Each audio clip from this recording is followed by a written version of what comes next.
Hola, buenos días, familias perrunas y gatunas. Soy Gabriela García, veterinaria en Vet Alliance, Reus y Cambrils.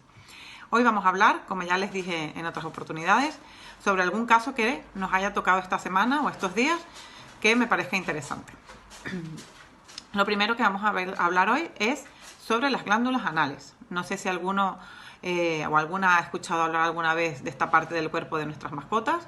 No sé si alguna vez han tenido problemas con esto, pero hoy vamos a explicar un poquito qué son, para qué sirven, los problemas que pueden haber y sus posibles soluciones. Las glándulas anales o sacos anales son dos bolsitas que están con una forma como ovalada, que están a ambos lados del culete, del ano, y que son como su nombre bien lo dice, una bolsa, un saco. Esa bolsa drena en un conducto muy pequeñito, justo donde está el esfínter anal, el culete. Entonces, son unas glándulas que producen una secreción oscura, marronosa, que puede ir desde gris a marrón oscuro, que puede ser líquida o puede ser muy pastosa y que tiene muy mal olor. ¿Para qué sirve? Aparte de para dar problemas, su función principal es una función de comportamiento. Esta secreción, ellos la liberan en el momento que están defecando, que están haciendo caca. Y con el paso de las heces, pues estas glándulas se aprietan y el contenido sale por este conducto y se queda depositado sobre las heces. ¿Para qué sirve? Para marcar, para decir, yo estuve aquí, hice caca aquí, este es mi olor. Siempre les digo a mis clientes, bueno, a mis pacientes no, pero a sus tutores, siempre les digo que ese es como su DNI. Cuando un perrito o un gato, entre ellos se huelen el culete, están oliendo esa secreción, que es como, pues eso, soy yo, estoy aquí y ya está. También las pueden liberar en situaciones de estrés, cuando se asustan mucho, ese contenido puede liberarse al exterior por ese momento estresante. Y se usa exactamente pues eso, como marcaje. ¿Qué pasa? ¿Dónde las tenemos?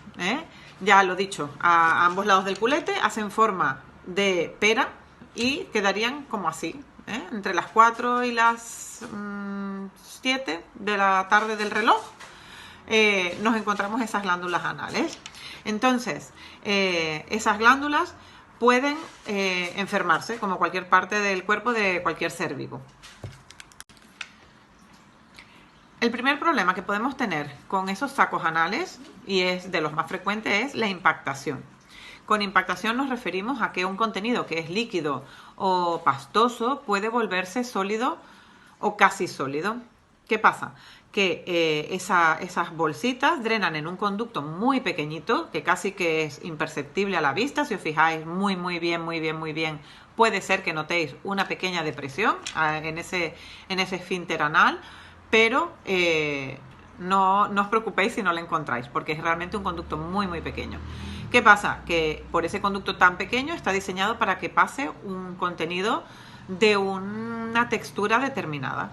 Cuando ese contenido se hace muy sólido, no puede salir por ese conducto y se produce una inflamación, un dolor, un malestar que en general tenemos que intentar solucionarlo de manera manual. Luego hablaremos de eso. Debido a esta impactación o no, pueden inflamarse también, por lo que sea. Pensemos que son unas glándulas que están a ambos lados de lo que es el ano, de una de las dos zonas más sucias que tiene el cuerpo de cualquier ser vivo. Entonces, en el paso de las heces por al lado de esas glándulas, por al lado de ese conducto, pueden haber bacterias que entren por allí y produzcan una infección o produzcan una inflamación.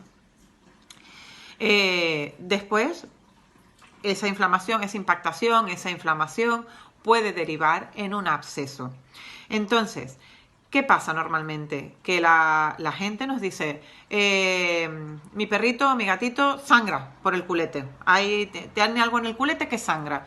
Muchas veces pensamos que es en el momento de defecar, pero lo que sucede es que esas glándulas, que desde fuera no las vemos, porque nosotros tenemos la glándula al lado del culete, pero está tapada con la piel. Esa glándula, al inflamarse, acaba rompiendo la piel por ese contenido y drena al exterior. Evidentemente drenará el contenido, que huele muy mal, junto con sangre, porque aquello se ha roto, como cualquier absceso. ¿Qué más puede pasar? Puede pasar que tengamos tumores, como cualquier parte del cuerpo otra vez. Podemos tener tumores en esos sacos o en las zonas de alrededor de ellos, que luego además causen el cierre de ese conducto, deriven en una obstrucción de ese conducto y se junte muchas veces un tumor con una impactación o con una inflamación que a veces a los veterinarios nos confunde el diagnóstico. Ese fue uno de los casos que tuvimos esta semana, por eso hoy la charla va de este tema.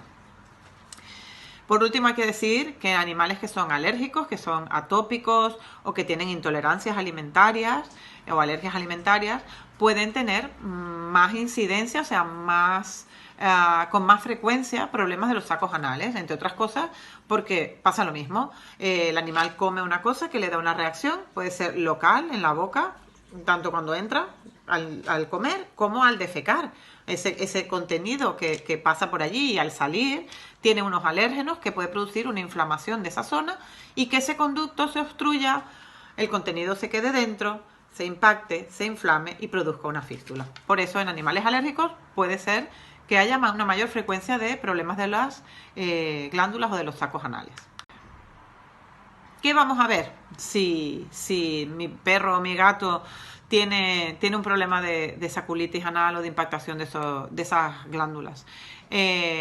Lo que suele suceder muchas veces, muy frecuente, es que el animal arrastra la zona perineal, la zona del culete, pone sus patitas de delante entre las patitas de detrás y arrastra el culete muchas veces por el suelo, muchas veces por las alfombras, porque les produce placer, el rascado produce placer.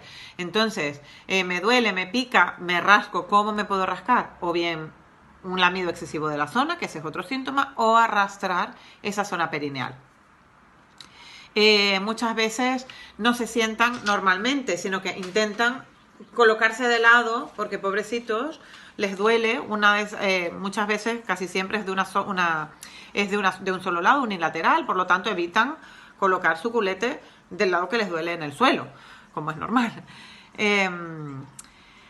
Esfuerzo para defecar, lo mismo. Tengo muy inflamado el culete, una de esas glándulas ha reventado y cuando yo hago un esfuerzo para defecar, pues claro, hacen mucha fuerza sobre esa zona que le molesta. Por lo tanto, evitan ese momento y en algunos casos puede producirse incluso un cuadro de estreñimiento. Esto sería más frecuente en gatos. Nosotras por lo menos lo hemos visto más en gatos que no en perros, esto de tener estreñimiento, de aguantar, contener las heces para que para no sufrir cuando salen las cacas por el culete. Algunos casos nosotras nos hemos encontrado que el animal incluso presenta una especie de cojera, camina raro. Claro, pasa lo mismo, yo supongo, con las personas que tienen problemas en esa zona de hemorroides, pues claro, eso produce un dolor y se adapta la marcha a esa situación. Existe una enfermedad parecida de una raza que hay una muy gran predisposición en unas razas muy concretas, como puede ser el pastor alemán, que son las fístulas perianales. Es una enfermedad autoinmune que tiene unos síntomas, entre comillas, parecidos, porque normalmente es alrededor del culete, no solamente en la ubicación de las glándulas perianales, pero vuestro veterinario sabrá diferenciar una cosa de otra.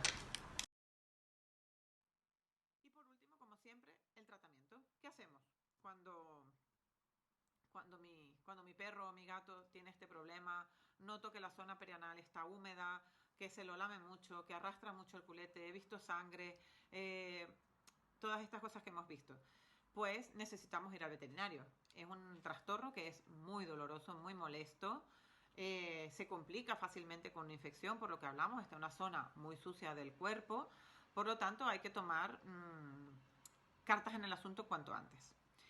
¿Qué se puede hacer? Si solamente es una glándula muy llena, que no se vacía normalmente, simplemente con el vaciado manual se puede solucionar. Vuestro veterinario con un guante bien lubricado, limpio en lo posible, y por palpación rectal normalmente intentará apretar esa glándula y vaciar su contenido. De esa manera, además de aliviar el problema, también podrá valorar qué tipo de contenido es. A veces vienen animales para vaciar las glándulas y cuando las vacías te das cuenta, primero, que están muy dolorosas, que están inflamadas y que el contenido puede ser sanguinolento o de un olor peor al normal. Realmente es una cosa que cuando es normal huele muy mal, pero además si hay una infección pues es mucho peor.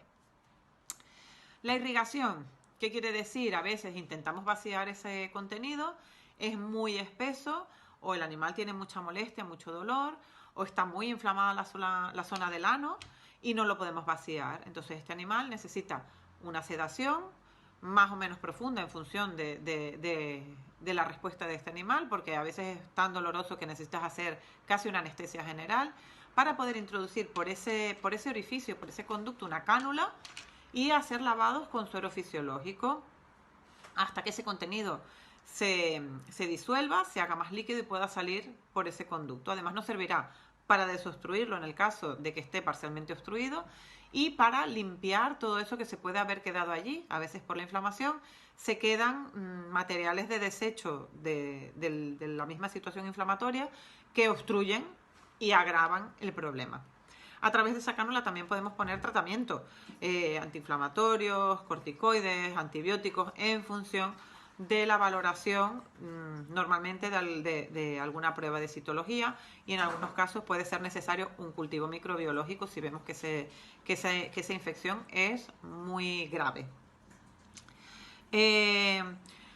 Puede pasar también que esas glándulas se impacten, se infecten, el conducto esté totalmente obstruido, se hinche mucho la zona del culete, pero no acabe de reventar. Entonces, hasta que eso no sale todo ese contenido purulento o de la glándula, pues seguramente el animal seguirá teniendo el problema o es más difícil o más largo que se solucione. Hacemos lo mismo, el animal se seda, se da una buena analgesia porque es una cosa muy dolorosa y se hace una pequeña punción para retirar todo ese contenido infectado o impactado. Entonces volvemos a lo mismo, se vacía todo, se limpia muy bien y a veces incluso ayuda a sondar desde dentro de la glándula si la obstrucción de ese conducto es muy importante. Saculectomía. Todo lo que sea ectomía quiere decir retirarlo. Hay animales que tienen este problema de manera repetida, a veces casi ininterrumpida. Solucionas una glándula, aparece en la otra, luego vuelven, al cabo de un mes, 2 meses vuelven otra vez y entonces valoramos retirar esas glándulas. Es una cirugía no muy frecuente, nosotras en la clínica no la hemos hecho tantas veces, normalmente con un tratamiento médico y un buen manejo se puede solucionar y no es necesario la saculectomía, pero es una opción en animales que realmente sufren de este problema de manera muy repetida. Y por último, tenemos los tumores. Hay tumores en esta zona, hay varios tipos, como en todo, pero los tumores de los sacos anales son tumores que necesitan ser tratados por un veterinario con experiencia. Normalmente, de hecho, el caso de esta semana, que con la citología de la masa y toda la exploración bajo sedación, se diagnosticó como un adenocarcinoma de los sacos anales y lo hemos remitido a un oncólogo. ¿Por qué? Porque además de hacer esa saculectomía, además de retirar una masa asociada que tiene la perrita que vino, ese animal tiene que realizarse pruebas de imagen avanzadas para saber si los ganglios de esa zona están afectados y normalmente para aumentar el tiempo de remisión de este tipo de tumores se realiza la extirpación de esos nódulos linfáticos. Entonces son cirugías que requieren de un servicio oncológico avanzado, que le dé un buen pronóstico y una buena valoración, y luego necesitan de un cirujano también muy especializado en técnicas de este tipo, porque necesitan quitar suficientes márgenes para que todo ese proceso y todo ese procedimiento de diagnóstico y tratamiento den sus frutos. Existe también, a manera de prevención, animales que van teniendo problemas más o menos frecuentemente antes de llegar a la saculectomía. Eso os lo quería decir. Que hay complementos nutricionales a base de fibras que ayudan a que las heces sean de una manera que al salir vayan drenando esas glándulas, ayudan a la salud de esos sacos anales. Algunos son a base de fibras de kiwi, que son como un alimento complementario seco, como pellets, como si fuese el alimento que comen los conejos, pues es así para perros y para gatos existe. Luego también hay complementos nutricionales a base de semillas de calabaza y fibras de calabaza que también va muy bien. Y, y bueno, eh, entre todo, lo importante es evitar en lo posible la recidiva, o sea, el que este animal tenga este problema de formas repetidas y acabar en una saculectomía que, queramos o no, es una cirugía y siempre tiene sus riesgos. Muchas gracias y espero haberlos ayudado.